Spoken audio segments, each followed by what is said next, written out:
이 예언의 말씀이 이루어진 의미는 우리가 호세아서를 이해해야지 알 수가 있습니다. 호세아 선지자는 북이스라엘에서 활동했던 선지자입니다. 같은 시대에 활동했던 선지자는 우리가 잘 알고 있는 것처럼 이사야 또 미가 선지자가 그 당시 같은 시대에 활동했던 선지자입니다. 근데 호세아 선지자는 북이스라엘에서 활동을 했었고 또 이사야와 미가 선지자는 남유다에서 활동한 선지자입니다. 호세아라는 의미는 여호와께서 구원하시옵소서라는 의미입니다. 구약의 여호수아 또 신약의 예수와 같은 의미를 가지고 있습니다. 호세아 선지자는 북이스라엘이 최고로 번성기였던 이 시대에 수도 사마리아를 중심으로 예언 활동을 했습니다.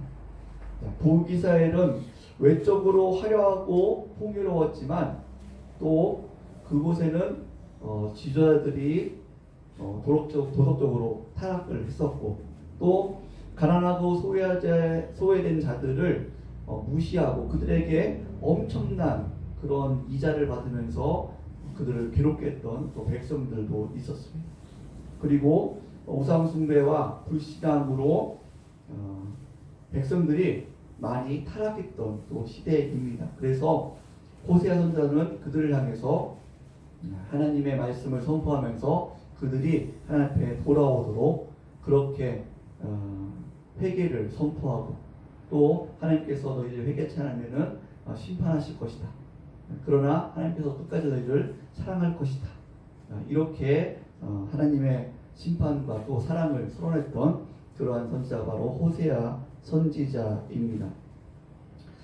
자, 이러한 이스라엘이 하나님을 배신하고 우상을 숭배하고 또 하나님 말씀을 저버리고 불의를 행하면서 여러 가지 불법과 불의와 또 많은 악한 일들을 행하는 그들을 향해서 하나님께서 그 하나님의 백성들을 너무 마음 아파하시고 또 그 불의함 때문에 그들이 심판받을 것을 또 마음 아파하시고 그렇지만 그들을 하나님께서 심판하시지만 그들이 완전히 멸망당하지 않고 또 하나님의 끝없는 사랑으로 다시 그들이 고난 가운데 회개하고 돌아오게 하실 것이다 라는 그런 말씀을 전하시죠. 또 이러한 말씀을 전하실 뿐만 아니라 그것을 호세아 선지자라고 실제적으로 이렇게 경험할 수 있도록 하나님께서 호세아 선지자에게 명령하시는 부분이 있습니다. 그것이 무엇이냐면 호세아 선지자에게 너는 가서 음란한 여인, 저 창기 여인과 결혼해서 자녀를 낳으라 라고 명령하십니다. 우리는 깜짝 놀랄 어떤 그런 명령이지 않습니까? 우리는 어떤 선지자, 제사장 혹은 지금의 목회자, 목사님 하면은 뭔가 이렇게 정결하고 흠이 없고 도덕적으로 이렇게 흠이 없는 그러한 것을 강조하는데 그런 사람, 그런 가족과의 관계 그런 것들을 강조하는데 하나님께서는 호세아 선지자에게 너는 저 음란한 여인, 지금 창기 완전히 사람들에게 질탄받고 죄인이라고 그렇게 질탄받는 그런 여인과 결혼을 해라. 그리고 자녀를 낳아라 라고 명령을 하고 있다는 것입니다. 그래서 이 호세아 선지자가 창기 중에 고멜이라는 여인을 만나서 그 여인과 결혼을 합니다. 그래서 자녀 셋을 낳았는데 첫째는 호세아와 고멜 사이에서 낳은 자녀입니다. 이름이 이스르엘이라는 아들이죠. 첫째 아들. 그런데 둘째는 그 고멜이라는 여인이 아내잖아요. 호세아의 아내인데 호세아를 떠나서 호세아를 배신하고 바람을 펴서 낳은 자녀가 둘째 자녀입니다. 그래서 그 이름이 로루하마라는 딸을 낳습니다. 그리고 셋째도 역시 바람을 펴서 아들을 낳습니다. 그 이름이 로암미라는 아들을 낳게 됩니다. 참으로 황당한 그러한 가족의 모습이죠. 선지자인데도 불구하고 그 가정 속에서 고멜이 바람을 피워서 둘째와 셋째의 자녀를 낳게 됩니다. 그래도 그 이름을 보면은 이스르엘은 이스라엘 지방의 평야지대입니다. 이스라엘 지방의 평야지대인데 열왕기상 21장에 보면 이스라엘 사람 나봇이 나옵니다. 그 나봇이 그 이스라엘 평야에 아주 좋은 포도원을 갖고 있었는데 그 이스라엘 왕이었던 아합 왕이 그 포도밭을 너무 갖고 싶은 거예요. 그래서 그것 때문에 고민하고서 있을 때에 그의 아내 왕비 이세벨이 아주 흉악한 꾀를 냅니다. 그래서 나봇이 저지르지 않은 그러한 일을 저질렀다고 이렇게 억울하게 계략을 꾸면서 나봇을 죽게 만듭니다. 그리고 나봇의 포도원을 아합 왕이 취하게 되는 사건이 있습니다. 그 사건을 오늘 호세아 1장에 보면 이제 이스르엘이라는 그러한 첫째 아들을 이름을 지으면서 하나님께서 에훗을 세워서 이 아합 왕조를 이제 폐할 것이다. 그리고 에훗 왕조를 세울 것이다. 그리고 더 나아가서는 이 불법을 저지르는 우상을 숭배하는 이스라엘이 하나님 앞에서 패하게 될 것이다 라는 것을 이야기하고 계십니다. 그리고 두 번째 로르하마는 무슨 뜻이냐면 루하마가 바로 긍휼히 여김을 받다라는 뜻인데 앞에 로가 붙으면 부정적인 의미를 갖고 있습니다. 그래서 긍휼히 여김을 받지 못한다라는 뜻이 바로 로루하마라는 뜻입니다. 그리고 로암미는 암미라는 뜻은 나의 백성이라는 뜻입니다. 그런데 로가 붙어서 부정적인 말 로가 붙어서 로암미 나의 백성이 아니다라는 그러한 의미를 갖고 있습니다. 참 자녀들의 이름이 좀 끔찍한 이름이죠. 긍휼을 받지 못한다. 또 나의 백성이 아니다. 이러한 모습을 통해서 하나님께서는 지금 이스라엘의 상황이 어떠한지 그들의 지금 하나님을 버리고 배신한 장면이 어떠한지를 실제를 드러내고 있는 것입니다. 자, 그런데 이곳으로 멈추는 것이 아니라 이 고멜은 새 자녀를 낳고 또 도망가서 창기 생활을 합니다. 그래서 빚을 지고 노예로 전락하게 되죠. 얼마나 비참합니까? 호세아 보기에 참 그렇게 둘째와 셋째를 바람피워서 낳은 아이까지 다 받아줬는데 그렇게 사랑했는데 그럼에도 불구하고 고멜이 깨닫지 못하고 그가 도망가서 오히려 빚지고 비참한 노예 생활을 하는 거예요. 우리는 어떻게 생각하겠어요? 잘됐다. 나를 버리고 자녀들을 버리고 가더니 꼴 좋다. 그렇게 생각할 수도 있을 거예요. 그런데 호세아 선지자는 아직도 고멜을 잊지 못합니다. 그래서 그 고멜을 값을 다 치르고 다시 집으로 데려가서 다시 사랑하고 아내로 맞아주는 장면이 호세아 3장에 나옵니다. 이러한 전반적인 사건들을 통해서 호세아 사건들을 통해서 하나님께서 말씀하시죠. 이스라엘 백성들이 얼마나 하나님에게 그렇게 사랑함에도 불구하고 그럼에도 불구하고 하나님을 배신하고 우상을 숭배하고 하나님의 말씀을 따라서 공의를 행하지 않고 불의를 행하고 또 불법을 행하고 죄악을 행하는 그러한 모습들을 이 호세아 선지자의 고멜과 또 자녀들의 모습을 보면서 말씀하시죠. 그리고 호세아 선지자가 그 하나님의 마음을 더 깊이 깨닫게 하는 장면이 바로 이 호세아 선지자의 내용입니다. 이러한 내용 가운데 오늘 본문의 말씀이 나오게 되는 것입니다. 호세아 11장 1절 말씀이죠. 이스라엘이 어렸을 때에 내가 사랑하여 내 아들을 애굽에서 불러냈거늘 이라고 말씀하시면서 이 하나님의 사랑을 통해서 이 끊임없는 사랑, 그 놀라운 사랑이 이스라엘 백성들로 하여금 애굽에서 나오게 했다 라고 말씀하시는 장면입니다. 그리고 이 말씀이 오늘 말씀 가운데 마태복음 가운데 이루어졌다 라고 말씀하고 있다는 것이죠. 그래서 오늘 마태복음 2장 15절 말씀 애굽에서 내 아들을 불렀다, 이 구절에 담긴 의미가 무엇이냐면 이 호세아 선지자의 말씀이 이루어진 것처럼 하나님께서 하나님의 끊임없는 사랑이, 그 놀라운 사랑이 예수 그리스도의 탄생을 통해서, 예수 그리스도께서 애굽에 내려간 사건을 통해서 그 하나님의 사랑이 예수를 통해서 이루어졌다라는 것을 보여주고 있는 장면이라는 것입니다. 오늘 본문 말씀 내 아들을 애굽에서 불렀다, 애굽으로부터 내 아들을 불렀다라는 것이 바로 하나님께서 예수 그리스도를 이 땅에 보내신 것은 목적이 무엇입니까? 그의 백성을 그들의 죄에서 구원하시기 위해서 대속제물로 보내주신 것이죠.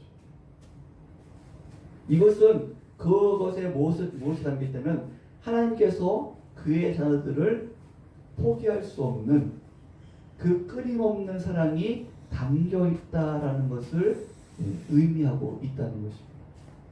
그래서 오늘 본문의 말씀을 통해서 하나님께서는 말씀하고 있는 것입니다. 무엇을 말씀하냐면 내가 너희들을, 너희 백성들을, 하나님의 백성들을 포기할 수 없기 때문에, 너희들을 너무너무 사랑하기 때문에 내가 내 외아들까지 너희들에게 주었다. 너희들은 이 사랑을 알아라 라고 말씀하시는 장면이 바로 오늘 본문의 장면이라는 것입니다. 자, 이 하나님의 사랑을 알기에 사도 바울은 이렇게 말씀합니다. 로마서 8장 32절 이하를 보면은 이렇게 말씀합니다. 제가 읽어드리겠습니다. 자기 아들을 아끼지 아니하시고 우리 모든 사람을 위하여 내어주신 이가 어찌 그 아들과 함께 모든 것을 우리에게 주시지 아니하겠느냐. 누가 우리를 그리스도의 사랑에서 끊으리요. 환난이나 곤고나 박해나 기근이나 적신이나 위험이나 칼이라. 내가 확신하노니 사망이나 생명이나 천사들이나 권세자들이나 현재일이나 장래일이나 능력이나 높음이나 기쁨이나 다른 어떤 피조물이라도 우리를 우리 주 예수 그리스도 안에 있는 하나님의 사랑에서 끊을 수 없으리라. 아멘. 하나님의 사랑이 너무 크고 놀랍고 또 포기하지 않으시기 때문에 우리는 실패하고 넘어지더라도 그 하나님의 포기하지 않는 사랑 때문에 우리는 우리의 구원이 이루어질 것이다. 그 증거가 무엇이냐? 바로 예수 그리스도를 보내준 사건이다 라고 말씀하고 있는 것입니다. 사랑하는 성도 여러분, 우리를 구원하시기 위해 대속제물로 예수님을 이 땅에 보내주신 것이 하나님께서 우리를 사랑하신다는 최고의 증거임을 믿으시기 바랍니다. 그런데 안타깝게도 우리는 하나님께서 우리를 사랑하신다는 그 증거를 예수님에게서 찾지 않고 다른 것에서 찾으려고 할 때가 많습니다. 나의 소원을 이루어 주시는 것. 하나님께서 나의 소원을 이루어 주시면 하나님께서 나를 사랑하는 것으로 알겠습니다. 하나님, 어떤 하나님께서 주시는 행복, 하나님께서 주시는 어떤 행운, 기적, 이런 것들을 우리가 볼 때에 우리는 하나님께서 나를 사랑하시는 거야, 그렇게 생각을 할 때가 있다는 것이죠. 그것을 증거로 삼으려고 할 때가 있습니다. 그래서 우리는 그렇게 기도할 때가 많죠. 하나님 저를 사랑하시면 제 가족들을 잘 되게 해주세요. 정말 하나님께서 저를 사랑하신다면 제 사업을 다시 일으켜주세요. 하나님께서 저를 사랑하신다면 정말 제 건강을 회복시켜주세요. 하나님께서 저를 사랑하신다면 만사형통한 평안함을 주세요. 그렇게 기도할 때가 많습니다. 그것을 하나님께서 나를 사랑하시는 증거로 삼을 때가 많고, 그리고 그것을 우리가 자랑할 때가 있습니다. 무언가 내가 하는 일이 잘 되고 뭔가 내가 바라는 일들이 되고 기도응답이 되면은, 야, 하나님께서 나를 더 많이 사랑하시는 거야. 나를 사랑하시는 거야. 이렇게 자기를 그런 걸 자랑하고 마치 그런 것이 없으면 하나님께서 나를 사랑하지 않는 것으로 그렇게 생각할 때가 있다는 것이죠. 사랑하는 성도 여러분, 그러나 이것은 이 만사형통함으로 내 삶이 평안함으로 하나님께서 나를 사랑하신다는 증거로 삼는 것은 우리로 하여금 기복적인 신앙에 빠질 수 있게 하는 매우 위험한 그러한 근거가 되게 됩니다. 하나님께서 말씀하십니다. 천국에서 가장 큰 자는 어떤 자입니까? 하나님. 천국에서 가장 큰 자는 이 땅에서 가장 낮은 자로, 낮은 자세로 섬기는 자가 천국에서는 가장 큰 자다라고 말씀하십니다. 천국에서 하나님께 칭찬과 인정을 받는 사람은 자기를 부인하고 자기 십자가를 지고 예수님을 끝까지 따르는 자가 천국에서 인정받고 칭찬받는 사람이다라고 말씀합니다. 하나님께서는 우리가 우리의 죄악된 죄성을 죽이고 예수 그리스도의 성품을 담는 사람, 그 사람이 예수 그리스도의 장성한 분량까지 자라가는 사람이다 라고 말씀하고 있습니다. 사랑하는 성도 여러분, 하나님께서는 우리를 너무너무 사랑하시기에 여러분, 우리가 자녀들을 키우면서 자녀들에게 가장 주고 싶은 것이 무엇입니까? 자녀들이 정말 좋은 성품으로 또 훌륭한 사람으로 어떤 이 땅에 기여하고 하나님 나라에 기여하는 그러한 훌륭한 사람이라는 것을 우리가 부모로서 바라지 않습니까? 하나님께서 우리에게 바라는 것은 바로 하나님 자녀로서 천국에서 그런 존귀한 자, 칭찬과 인정을 받는 그런 자가 되는 것, 그런 자녀가 되는 것, 이것이 하나님의 바람인 줄 믿습니다. 그렇기 때문에 하나님께서는 우리에게 이 땅에서 형통한 그냥 이 땅의 재물과 이 땅에 그냥 평안하게 머무는 것이 아니라 우리가 죄악을 이기고 죄성을 이기고 예수 그리스도를 닮아가고 그 주님께서 주신 십자가를 지고 인내하고 충성하고 하나님 앞에 바른 삶을 살게 하시는 것, 고난을 견디고 하나님 앞에 충성된 삶을 살게 하시는 것, 이것이 하나님께서 우리들에게 요구하시는 삶이라는 거죠. 자녀들에게 요구하시는 삶. 왜냐하면 그 삶을 통해서 칭찬과 존귀와 영광에 이르게 하기 위함입니다. 사랑하는 성도분, 그래서 성경에서는 말씀하십니다. 예수님을 우리를 사랑하시는 확실한 증거는 바로 예수님을 주신 것이라고 말씀합니다. 예수님을 주셔서 우리에게 구원을 이루신 것, 이것이 하나님께서 우리를 사랑하신다는 가장 확실한, 가장 최고의 증거다. 다른 것과는 비교할 수 없는 가장 최고의 증거다라고 말씀하고 있습니다. 그래서 우리는 예수 그리스도를 통해서만 그 하나님의 사랑을 더 깊이 느낄 줄 알아야 된다라고 성경에서는 말씀하고 있다는 점. 그래서 우리가 만약에 만사형통한 것으로 하나님의 사랑을 확인하려고 한다면, 그렇게 기도하고 있다면, 그렇게 바라고 있다면 우리는 오히려 하나님 앞에 회개해야 합니다. 무엇을 회개합니까? 하나님, 정말 우리는, 하나님의 자녀된 우리는 예수님만으로 하나님의 사랑을 확실하게, 더 깊이, 더 풍성하게 느낄 줄 알아야 되는데, 하나님, 저는 그런 것을 느끼지 못하고 있습니다. 제 안에 예수님만으로 하나님의 사랑에 대한 그런 풍성함이 느낄 수 없습니다. 저는 너무너무 믿음이 하나님 왜 이렇게 작습니까? 하나님, 예수님으로 안으로 그 하나님의 사랑을 느낄 수 없어서 저는 오히려 이 땅의 것으로 하나님의 사랑을 느끼려고 합니다. 하나님, 저의 믿음이 적은 것을 용서해 주시고, 하나님, 제가 이 땅의 것으로 어떤 기적과 형통함과 평안함으로 하나님의 사랑을 하나님의 사랑의 증거를 받으려는 것이 아니라 오직 예수님만으로, 하나님께서 예수님을 보내셨다는 것만으로도 제가 하나님의 사랑을 풍성하게 누릴 수 있는 그러한 큰 믿음의 사람이 되게 해 주옵소서라고 기도해야 된다는 것입니다. 그런데 우리는 자꾸 거꾸로 갈 때가 많아요. 이 예수님만으로 우리는 충분히 그 하나님의 사랑을 느껴야 되고 느낄 줄 알아야 되는데, 오히려 이 땅의 것으로 하나님의 사랑을 느끼고, 그리고 그러한 사람들을 부러워할 때가 많습니다. 이것은 우리가 더 깊이, 정말 예수님을 더 깊이 알아가는데, 하나님을 더 깊이 알아가는 그런 바른 신앙을 저해하는 그런 매우 위험한 모습이 되는 것입니다. 사랑하는 성도 여러분, 우리의 신앙이 더 깊이 자라기를 원하십니까?